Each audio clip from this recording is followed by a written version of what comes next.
한 주간 은혜 가운데 잘 지나고 오늘 주의 날에 여호와를 경외하며 또 여호와를 찬양하며 하나님께 나왔습니다. 우리 하나님 이 시간에 받으시고 하나님의 영광이 우리에게 충만하고 또 하나님의 은혜가 충만한 시간 되시기를 주의 이름으로 축원합니다.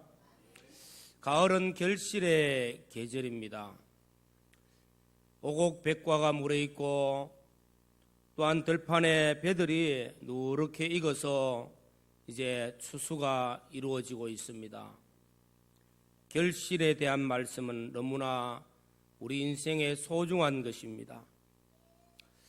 우리 모든 성도들의 신앙에도 하나님이 기뻐하시는 결실을 거두어야 됩니다. 오늘 말씀을 통해서도 풍성한 결실을 위하여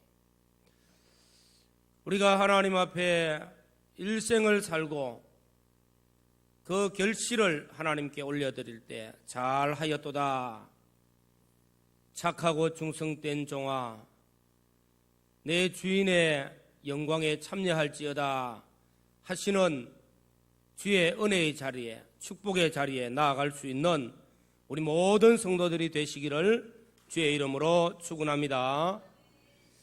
예수님께서 비유로 말씀하시면서 씨 비우리는 비유의 말씀을 제자들에게 전해주고 있습니다. 이 비유는 귀가 있는 자, 들을 귀가 있는 자가 들을지어다 말씀하고 있습니다. 들을 귀가 있는 자에게는 하나님의 말씀이 친숙하고 또 하나님의 말씀이 마음에 와닿고 깨닫는 은혜가 있습니다. 또 말씀이 우리 안에 기쁨이 되어지고 행복이 되어지고 또 말씀으로 살고자 하는 소망도 있습니다. 그러나 귀가 없는 자, 듣지 못하는 자에게는 전혀 이해할 수 없고 깨달음도 없고 나와 아무 상관이 없는 말씀이 되어집니다. 그러나 오늘 우리 구원받은 우리 성도들, 오늘 성령이 우리의 양심의 길을 통하여서 하나님의 말씀이 들려지고 깨닫게 하여 주시는 은혜가 있기를 간절히 소원합니다. 예수님께서 이 땅에 오신 목적, 예수님께서 이 땅에 오신 목적, 우리는 한마디로 말하면 우리를 구원하기 위해서 오셨습니다. 근데 요한복음 10장 10절에는 예수님께서 이 땅에 오신 것을 비유로 말씀하면서 양의 비유, 목자와 양과의 비유를 통해서 말씀을 합니다. 우리로 생명을 얻게 하고 더 풍성한 삶을 살게 하기 위하여 목자 되신 주님께서 양인 우리에게로 오셨다는 것입니다. 생명을 얻는다는 것은 구원을 우리에게 얻게 하기 위해서입니다. 허물과 죄로 죽었던 사망 아래 있던 우리를 위해서 영생하는 생명을 주시기 위해서 우리 주님이 땅에 오셨어요.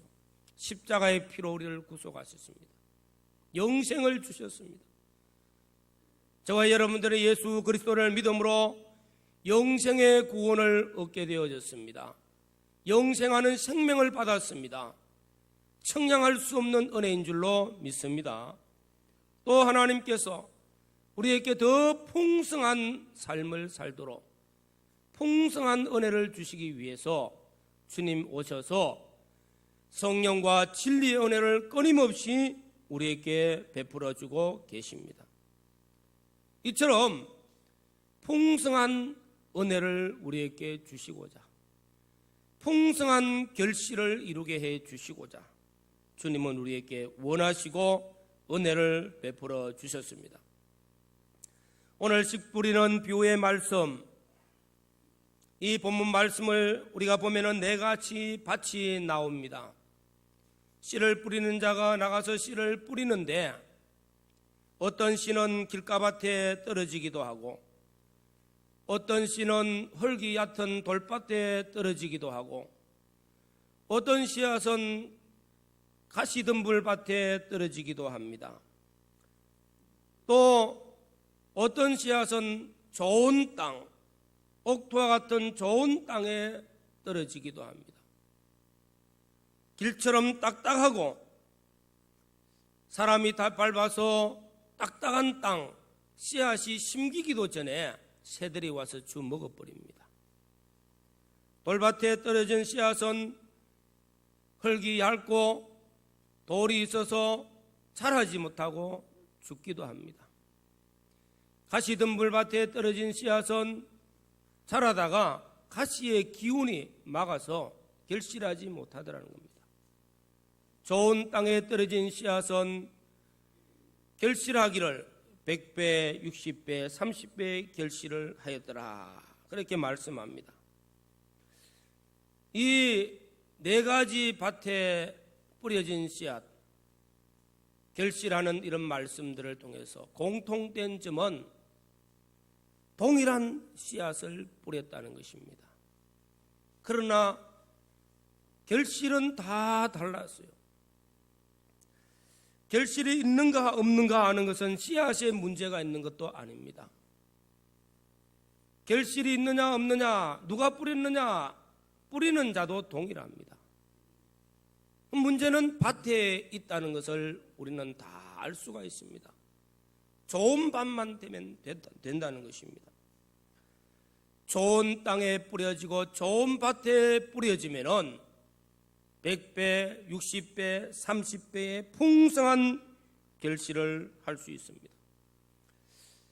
이 네 종류의 밭을 사람 내 마음의 상태라고 그렇게 표현하고 있다는 것입니다. 요한복음 15장 1절이나 이사야서 5장에 있는 말씀들을 보면은 이 밭이라든지 또 농장의 주인은 하나님이십니다. 농부는 하나님이십니다.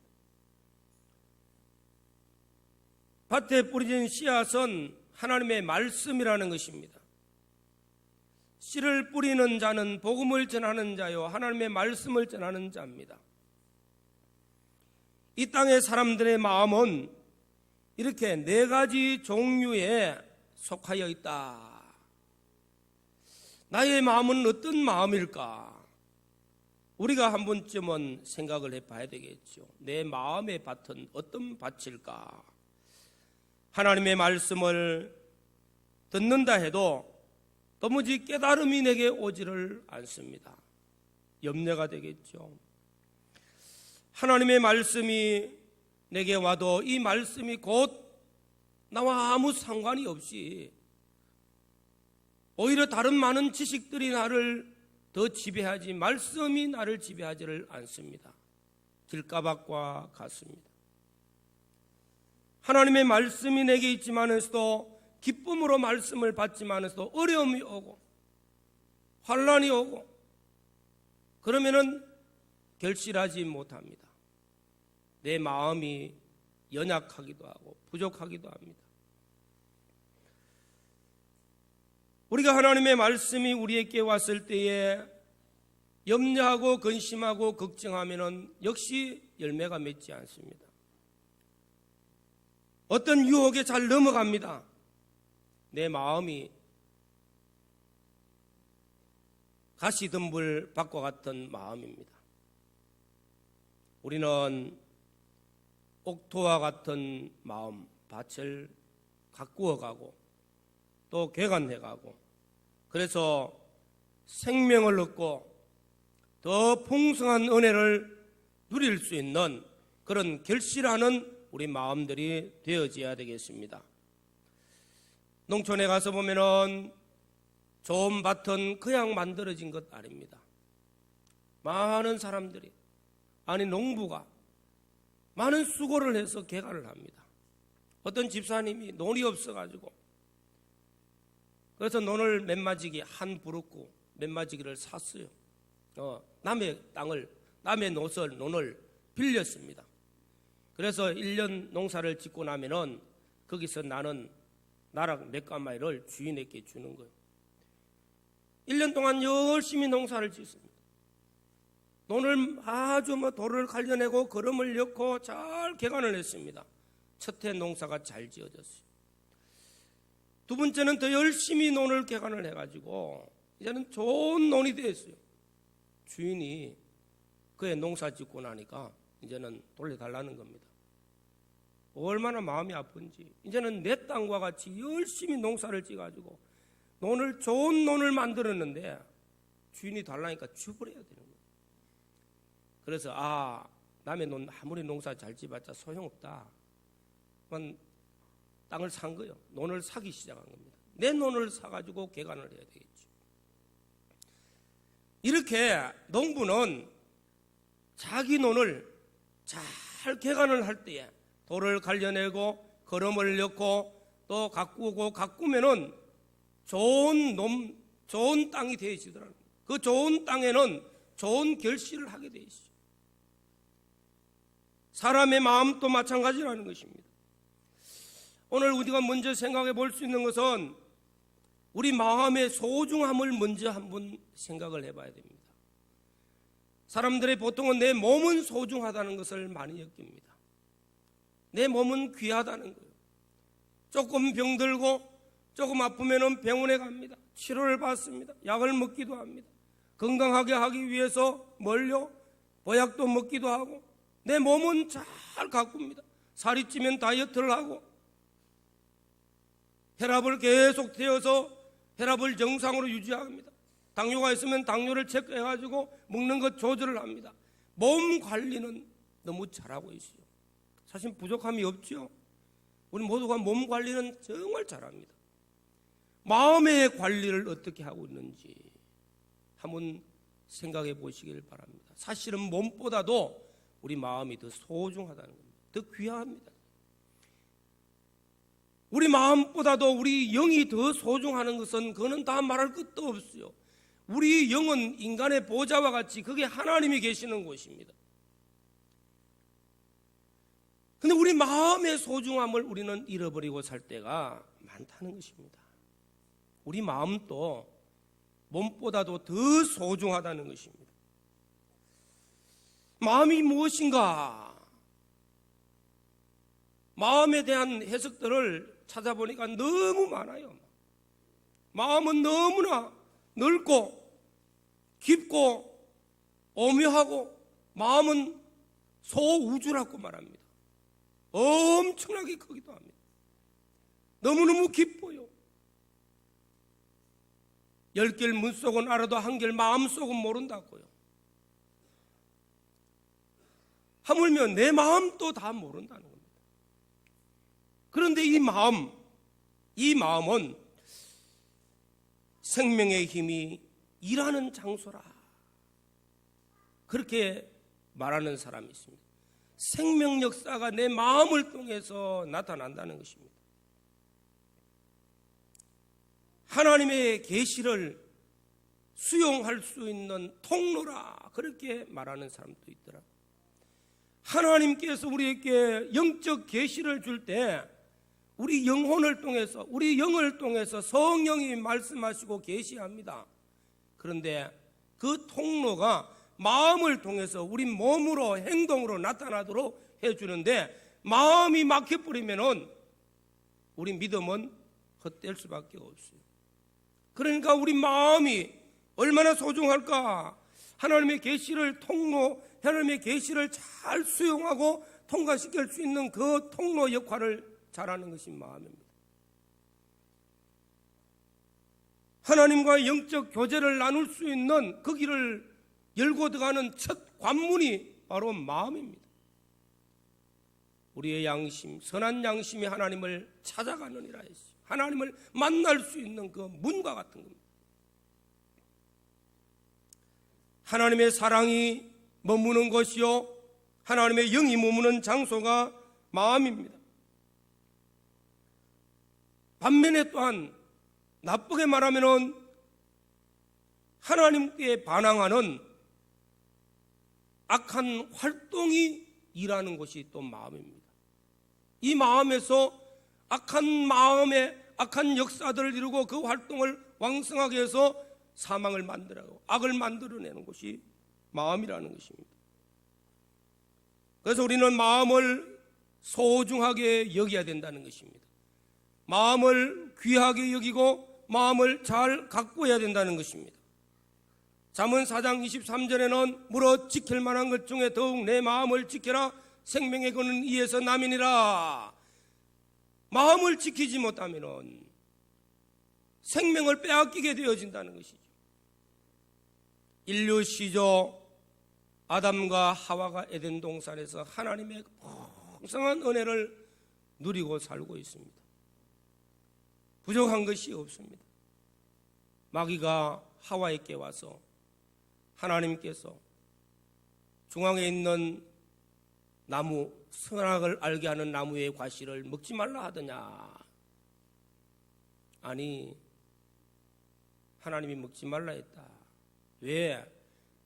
먹으면 죽을까 해서. 아니야. 그걸 먹으면은 하나님과 같이 눈이 밝아지기 때문에 하나님이 먹지 말라 했다. 그 말을 듣고 마음에 계속 생각이 납니다. 마음의 활동이 계속 이루어집니다. 보니까 보암직도 하고, 또 한 번 더 보니까 먹음직도 하고, 또 탐스럽게 보이고, 먹으면 하나님과 같이 된다는데, 눈도 밝아진다는데, 계속 내 마음속에 이 활동이 이루어지는 것이요. 그러다가 선악과를 따먹고 하나님 앞에 범죄한 인간이 누려야 될 모든 풍성한 은혜를 에덴 동산에서 쫓겨나면서 다 빼앗기게 돼요. 사망이 들어온 겁니다. 하와의 마음속에는 얼마 동안, 아니 며칠 동안 선악과를 볼 때마다 그 마음의 활동이 계속 잘못된 쪽으로 흘러갔어요. 마음의 소중함 지키지를 못했죠. 무릇 내 마음을 지켜라. 생명의 근원이 여기서 나는데 그걸 지키지 못해가지고 생명을 빼앗겼습니다. 풍성한 은혜를 잃어버렸다는 거죠. 다 빼앗겼다는 거죠. 산상보온, 마태복음 5장의 산상보온의 말씀을 보면은 복이 있나니라 하는 말씀이 8번 나오잖아요. 팔복의 말씀, 그 중에 마음에 대한 말씀이 제일 많아요. 심령이 가난한 자, 온유한 자는 복이 있나니 하는 이런 마음이 청결한 자는 복이 있나니, 마음에 관한 말씀이 제일 많단 말입니다. 이렇게 우리 인간에게, 특히 우리 그리스도인들에게는 마음이 소중하다는 것, 마음은 소중하다는 것을 잊어보셔는 안 됩니다. 이스라엘 초당왕 사울 왕이 하나님 앞에 범죄하고 하나님 기뻐하지 아니해서 내가 사울 왕을 버렸노라 하시고 이대 왕을 찾기 위하여 하나님께서 선지자 사무엘을 통하여서 이새의 집에 한번 가봐라. 사무엘 선지자가 이새의 집에 가기 위하여서 통보를 해놓고 음식을 준비하고 많은 것을 구비해 놨습니다. 그리고 이새의 집에 가서 보니까 아들들이 쭉 나열 때가 있습니다. 쭉 서서 인사를 하는데 이 사람은 첫째 아들은 누구입니다. 이건 둘째 아들입니다. 너무나 훌륭한 사람들이 많이 있어요. 그러나 하나님께서 사무엘의 마음을 감동시킬 때 이도 아니라 둘째도 아니라 셋째도 아니라는 겁니다. 넷째도 아니라는 겁니다. 말씀하기를 사람은 외모를 보거니와 나는 중심을 보느니라.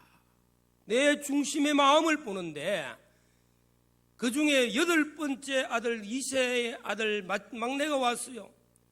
그는 외모는 보잘것없는데 하나님의 마음에 합한 사람이라. 이가 그니 기름불을 취하여 기름을 부라. 앞으로 왕 될 사람이라. 나는 외모 보지 않고 그 중심을 보았다는 거예요. 다윗의 그 마음을 보았다는 거예요.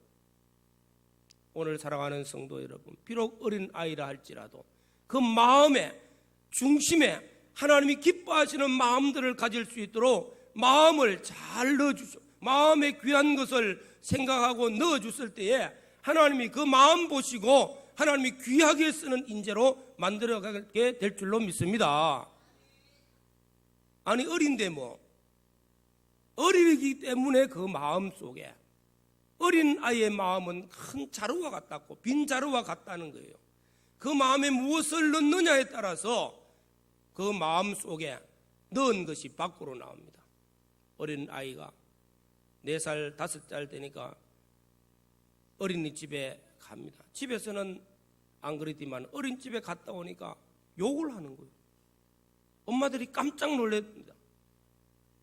그것이 옳은 말인지 틀린 말인지도 몰라. 왜 다른 친구들이 그런 말을 하기 때문에 자기도 좋아서 하는 거예요. 마음에 빈 마음에 무엇인지 여면 들어가는 거예요. 좋든지 앗든지 여면 들어가는데 그것이 나올 때 어른들이 볼 때는 저런 말 하면 안 되는데. 너무나 우리가 단순한 예지만해서 보이잖아요. 어린 아이의 마음 속에 유치원에 가가지고 어린이집에 가서 그냥 들은 말 집에 와서 말로 내는데 부모 입장에서는 깜짝 놀라는 거예요. 우리 아이의 깨끗한 마음 속에 빈 자루 속에 나쁜 말 들어가니까 나쁜 말하고 나쁜 행동하는 거예요. 무엇을 넣느냐에 따라서 그 마음은 소중한 마음도 될 수 있고 더러운 마음도 될 수 있는 거예요. 이렇게 마음은 너무나 소중하다는 것을 오늘 우리 먼저 생각을 해야 됩니다. 육체의 몸보다도 내가 육체를 관리하는 그 육체의 관리보다도 마음의 관리가 더 소중하는 것도 우리는 깨달아야 될 줄로 믿습니다. 마음에 무엇을 담았느냐? 그 인생의 성공과 실패가 결정되어집니다. 내 마음의 생각이 악하여지면은 악한 생각과 악한 계획들, 하나님 뭐라고 했어요? 노아 홍수 심판 때 사람들의 마음의 생각과 계획들이 악할 뿐인더러 하나님이 진노하시고 그들을 멸해야 되겠다고 말씀했어요.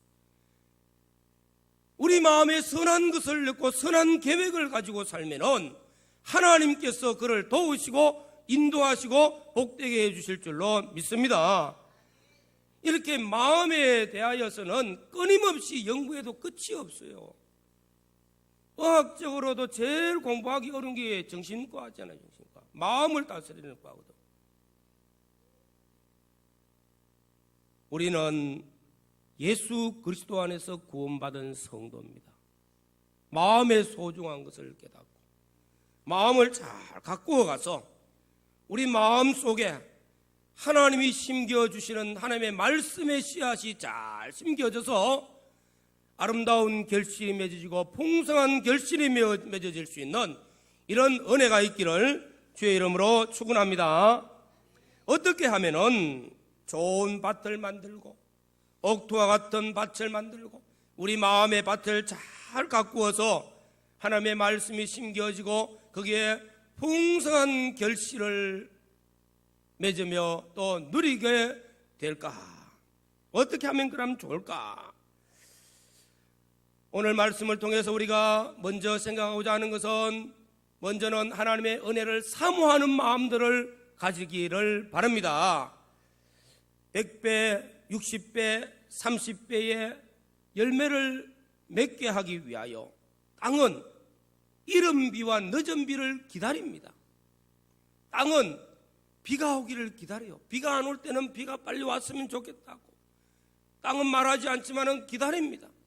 이른 비가 내려서 씨앗이 잘 심겨지고 싹을 타고 자랄 수 있는 그 비를 기다리고 늦은 비가 와서 결실을 잘 이룰 때, 얼마 전에 올 여름에 우리가 무더위가 너무 심했어요. 이 무더운 여름 날씨에도 농사가 다 참 정말로 제대로 된 게 별로 없지요. 근데 흔히 말하지 않습니까? 참깨 농사는 가물어야 된다고. 가물면 참깨 농사는 잘 되어진다는 거예요. 근데 실제로 물어보니까 참깨 농사가 잘 안 됐대요. 왜 그렇습니까? 너무 가물어서 쭉정이가 너무 많은 거예요. 알곡에 꽉꽉 차지를 안 했다. 적당한 늦은 비가 있어야 되는데 끝까지 가물으니까 안 되는 거예요. 결실해야 될 때도 늦은 비가 필요한 거예요.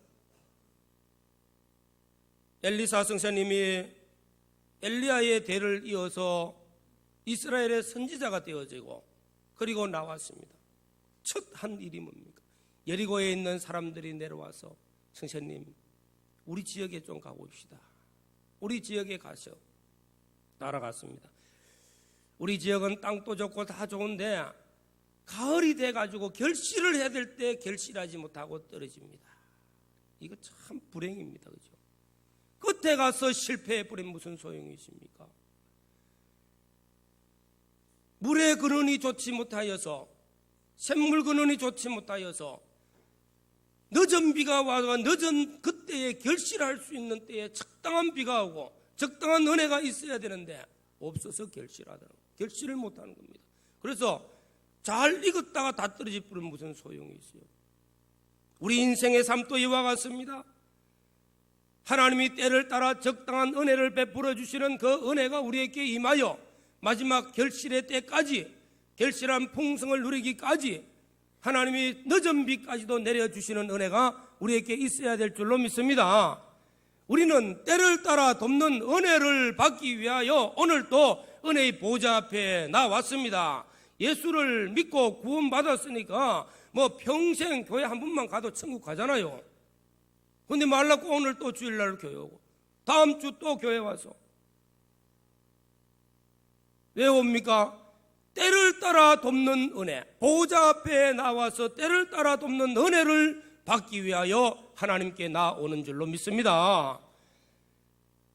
이런 때는 이런 비가 와야 되겠고 늦은 때는 늦은 비가 와야 돼요. 때 따라 돕는 하나님의 은혜가 있어야 됩니다. 이것은 때를 따라 도우시는 성령의 은혜의 역사인 줄로 믿습니다. 우리는 성령의 은혜를 사모하면서 하나님이여 때때로 때를 따라서 성령께서 나를 도우시고 인도하시는 은혜를 베풀어 주시옵소서. 이 은혜를 사모하는 은혜가 있기를 바랍니다. 우리는 한 주간이 시작되어지고 월요일 새벽이 되어지면은 찬송가를 191장을 항상 부릅니다. 191장. 우리 나그네 인생길에 오늘 한 주간이 출발하는 길에 성령이 인도해 주시기를 원하는 마음으로 그 찬송가를 부르는 거예요. 내 인생 내가 계획하고 내 생각 내 뜻대로 살지 않고 성령의 때를 따라 돕는 은혜를 사모하면서 찬송을 부르고 기도를 하고 하나님 앞에 나아갈 때 우리 인생의 삶에 때를 따라 도우시는 성령의 은혜가 임할 줄로 믿습니다. 이럴 때 열매가 맺히는 거예요. 제가 오늘 말씀을 통해서 두 번째로는 어떻게 하면은 우리 마음이 옥토와 같은 마음이 되어져서 좋은 결실을 맺을까? 사랑입니다. 사랑하는 마음을 가져야 돼요. 우리 안에 미움을 가지면은 미움은 곧 살인하는 자니 살인하는 자는 그 속에 생명이 없느니라 했어요. 내 마음 속에 미움이 나를 지배하면은 불행하다는 겁니다. 내 마음 속에 사랑이 있어야 돼요. 주 위로는 주 너의 하나님을 사랑하라. 마음 다하고 뜻을 다하고 성품 다하고 힘 다하여서 하나님을 사랑하라. 하나님을 사랑하라. 하나님을 경외하고 하나님을 섬기는 그 마음이 하나님 앞에 온전히 사랑함으로 드려지는 마음이 되어지라. 그 마음 가지고 우리는 이 땅에서 그 사랑을 받은 자들입니다. 하나님이 우리를 위해서 독생자 주신 그 놀라운 사랑을 우리는 받아 가졌어요. 받아 가진 그 사랑으로 하나님 사랑함으로써 이웃도 사랑하라고 이와 같이 너희도 내 형제를 사랑하라. 사랑하는 마음이 있으면은 우리 마음은 옥토와 같이 점점 좋은 마음으로 바꾸어지는 줄로 믿습니다. 사랑에는 우리 마음들을 풍성하게 만들어주는 거예요. 우리는 하나님을 사랑하는 마음, 그 마음이 있으면은 그 마음이 이웃도 사랑합니다. 그 마음이 형제도 사랑합니다. 그 마음이 우리 안에 나를 지배하고 내 마음 속에 채워질 때에 우리 마음은 점점 좋은 마음, 풍성한 마음, 열매를 맺을 수 있는 씨앗이 심겨지면은 자라서 풍성한 열매를 맺도록 만들어줍니다. 좋은 결실을 맺도록 만들어주는 마음이에요.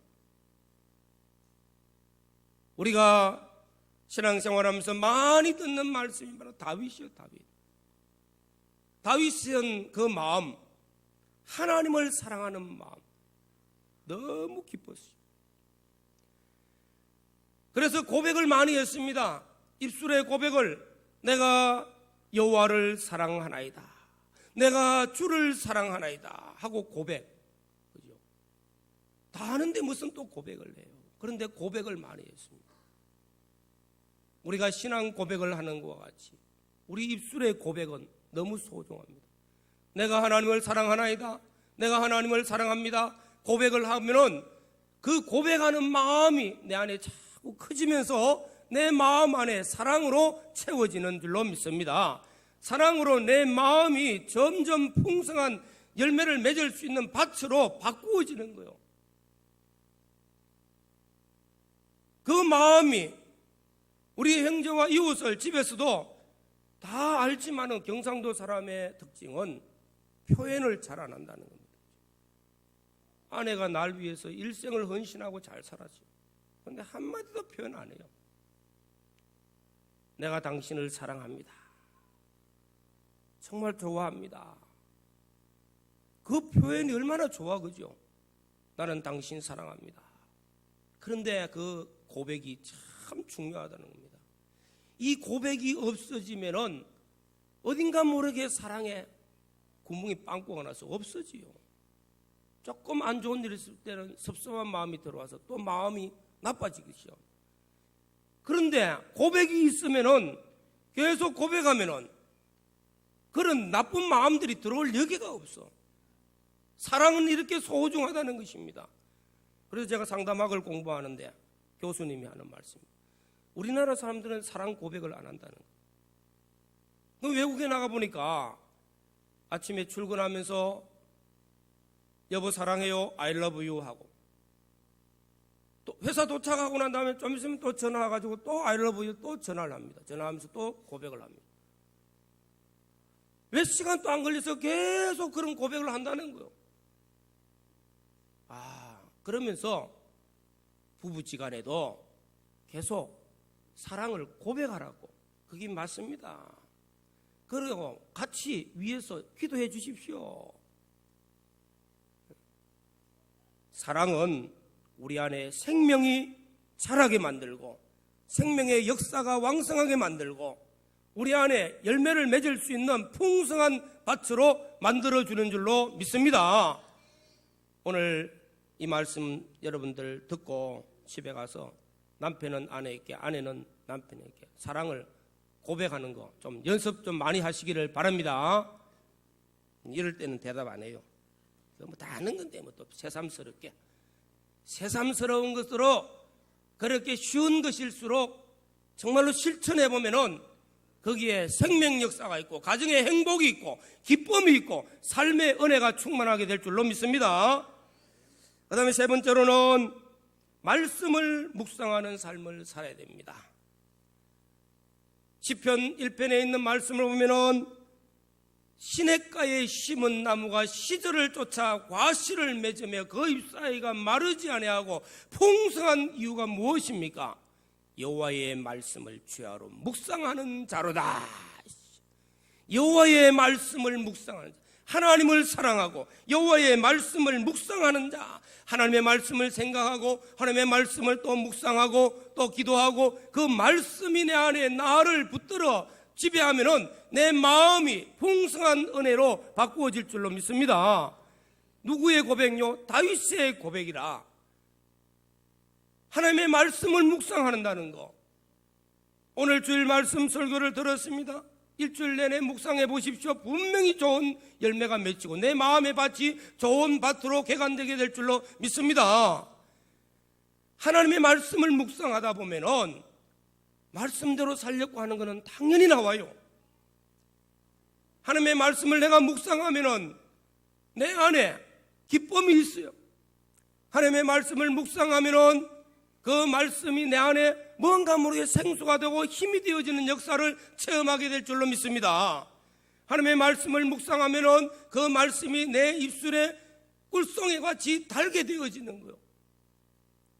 하나님의 말씀을 묵상하면은 하나님의 말씀은 내 인생길의 지표가 되어지고 내 인생길의 지혜의 말씀이 되어져서 나를 옳고 바르게 이끌어주는 그런 생명의 말씀이 되어지는 줄로 믿습니다. 말씀을 묵상하는 거예요. 일주일 동안 하나님의 말씀을 다 잊어버리고 살아서는 안 되잖아요. 내가 일주일의 삶, 아니 매일매일 하나님의 말씀을 생각하고 한 절수라도 내가 묵상하고 또 생각하고 또 묵상하고 어려운 것을 여러분들에게 말씀하지 않습니다. 쉬운 거예요.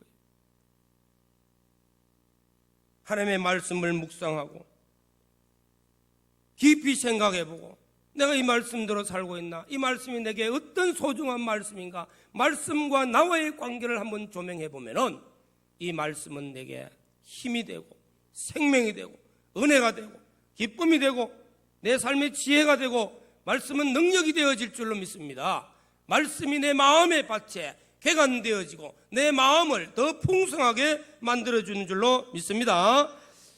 마지막 끝으로 우리의 생각을 긍정의 생각으로 바꾸면은 우리 마음은 좋은 밭으로 개간되어집니다. 부정적인 생각을 떨쳐버리고 긍정의 생각으로 바꾸가는 우리 모습들이 되어져야 됩니다. 이스라엘 12지파의 지도자들을 세워서 가나안 땅을 정탐하고 돌아왔는데 10사람은 부정적인 보고를 했어요. 2사람만 긍정적인 보고를 했습니다. 그 2사람이 여호수아와 갈렙이고 이 2사람은 광야 40년 노정 하나님께서 책임져 주시고 끝까지 인도하셔서 가나안까지 승리하며 가나안에 이스라엘 백성들을 지도해가지고 지도자로 가나안에 입성하는 사람들이 되어지는 반면에 부정적인 보고를 한 사람들은 다 죽고 거기서 끝나버리잖아요. 우리 마음에 긍정적인 생각을 많이 가질수록 우리 마음은 생명의 말씀이 씨앗을 트고 열매를 맺을 수 있도록 잘 자라도록 해주는 걸음이 될 줄로 믿습니다. 오늘 또 설교 말씀을 듣습니까? 아멘 하고 긍정으로 받아들이는 우리 마음 속에 하나님의 은혜가 임하는 줄로 믿습니다. 또 그 말씀 또 하는 거, 또 설교, 또 같은 설교인데 뭐 벌써 부정적인 생각이 들어오면 말씀하고 아무 관계가 없잖아요. 긍정의 마음을 가져야 되겠죠. 오늘 우리는 이 가을에 결실의 계절에 내 인격적 아름다운 결실을 맺어가야 되겠죠. 내 인격을 아름답게 만드는 것 얼마나 소중합니까?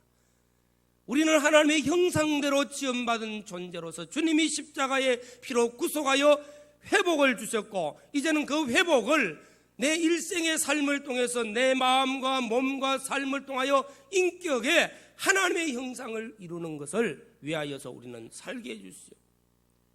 이 결실을 위해서 하나님의 형상이라는 열매를 맺는 삶을 살아가야 되겠습니다. 우리는 성령의 인도를 따라서 성령의 열매 맺는 삶을 살아야 되겠습니다.